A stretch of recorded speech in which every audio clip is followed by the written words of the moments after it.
بالله من الشيطان الرجيم. بسم الله الرحمن الرحيم. يا أيها الذين آمنوا استعينوا بالصبر والصلاة إن الله مع الصابرين. ولا تقولوا لمن يقتل في سبيل الله أموات بل أحياء ولكن لا تشعرون. ولنبلونكم بشيء من الخوف والجوع ونقص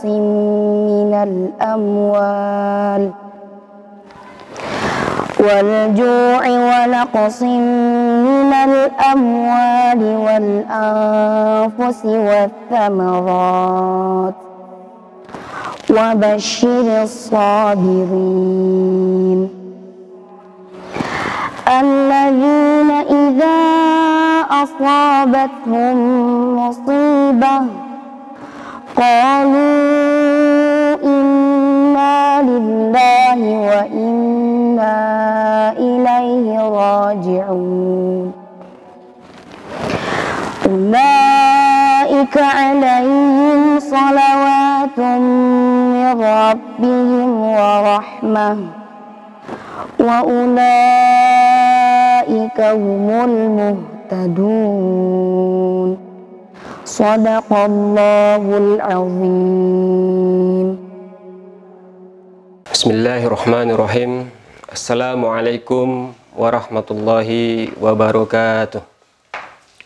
Innal hamdalillah nahmaduhu wa nasta'inuhu wa nastaghfiruh wa na'udzu billahi min sururi anfusina wa min sayyiati a'malina may yahdihillahu fala mudhillalah wa may yudlil fala hadiyalah.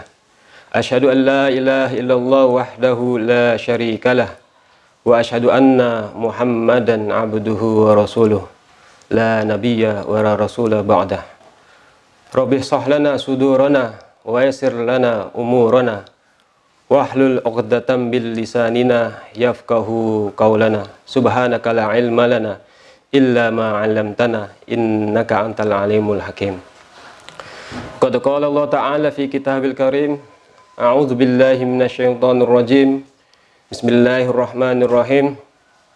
Ya ayyuhalladzina amanu kulu washrabu min thayyibatin mimma razaqnakum washkuru lillah in kuntum iyyahu ta'budun. Wa qala Rasulullah sallallahu alaihi wasallam, idza aftara ahadukum falyuftiru ala tamarin fa illam yajid fa 'alal ma'i fa innahu tahurun. Sadaqallahul azim wa sadaqar rasulul karim wa nahnu ala dzalika minasyahidin wa syakirin. Amma ba'du.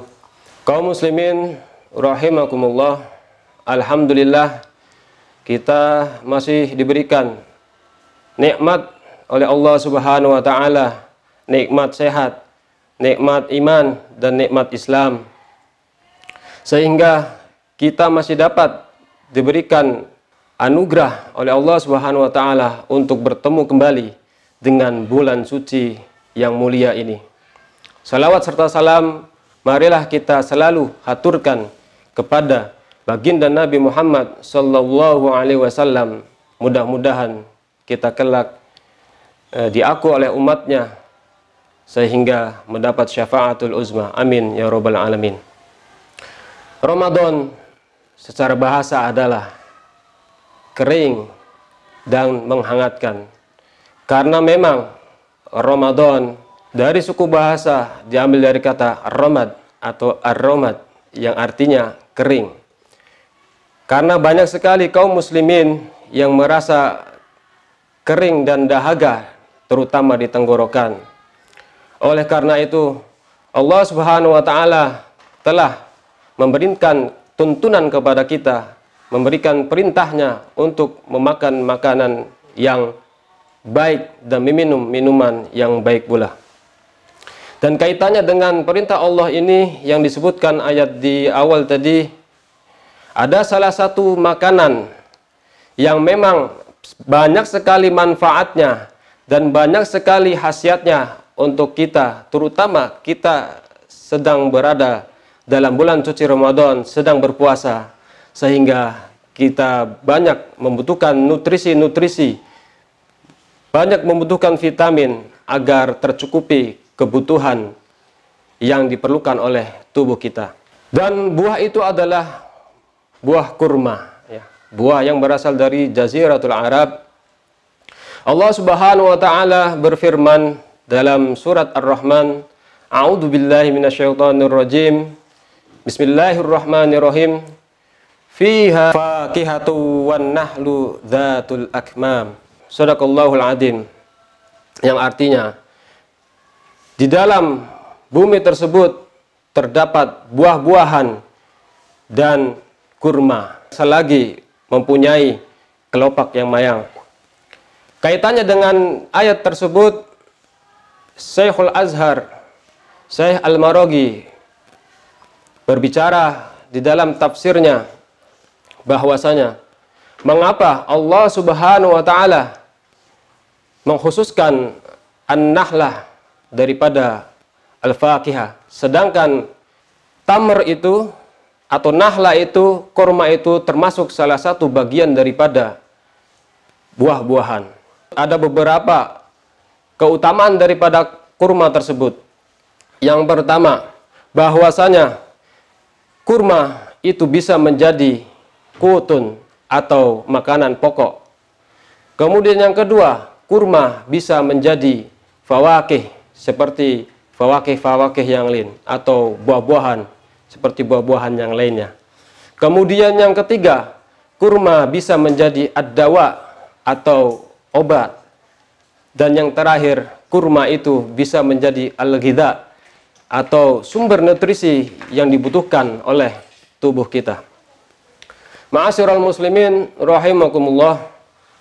Kaitannya dengan yang pertama, kurma sebagai qut atau makanan pokok. Rasulullah sallallahu alaihi wasallam bersabda yang diriwayatkan oleh Aisyah, "Ya Aisyah, baitun la tamrun fiha jia'un ahluhu." Wahai Aisyah, rumah yang tidak terdapat kurma di dalamnya, maka akan membuat kelaparan ahli baitnya.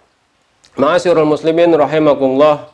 Telah disebutkan dalam hadis tadi bahwasanya kurma itu termasuk daripada makanan pokok yang digunakan di masa baginda Nabi Muhammad SAW, sehingga kurma juga dijadikan sebagai alat untuk berzakat, yaitu zakat dengan kurma.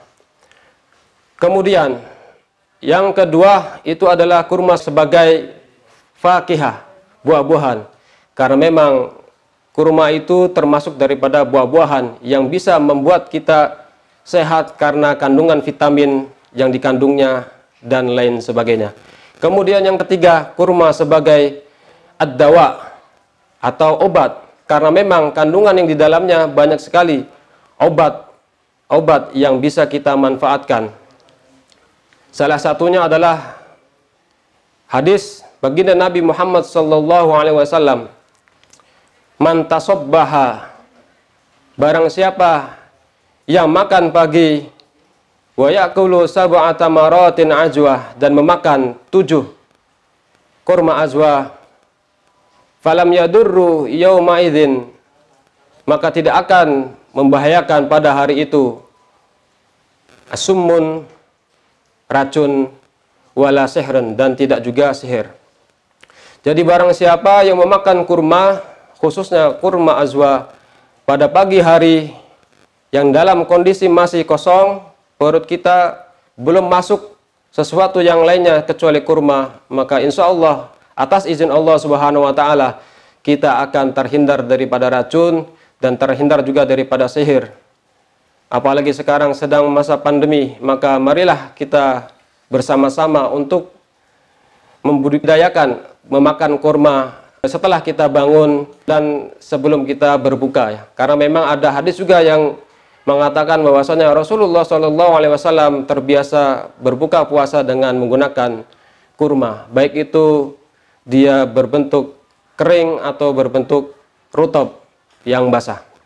Kemudian kaitannya dengan ad-dawa, kurma juga bisa menjadi obat bagi ibu hamil, karena memang kandungan nutrisi di dalamnya bisa membuat kandungan yang ada di dalamnya itu menjadi baik, terutama pada masa akhir-akhir kandungan, 8 bulan, 9 bulan, maka dianjurkan secara medis untuk memakan kurma yang banyak, karena kurma bisa membuat otot-otot menjadi kuat sehingga akan memudahkan dalam masa persalinan.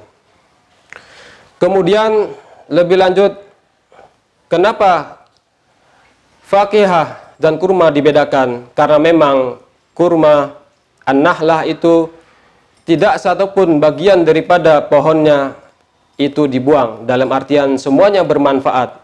Batangnya bisa digunakan sebagai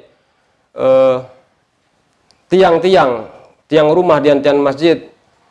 Kemudian daun-daunnya bisa digunakan sebagai atap, apalagi buahnya, baik itu dalam keadaan kering atau dalam keadaan basah, dia sama-sama manfaatnya.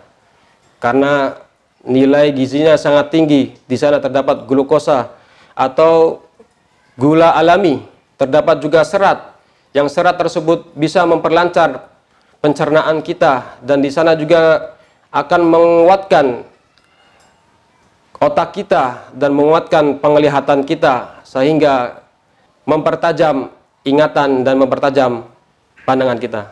Mungkin itu saja yang dapat saya sampaikan, kurang lebihnya mohon maaf. Billahi taufiq wal hidayah. Assalamualaikum warahmatullahi wabarakatuh.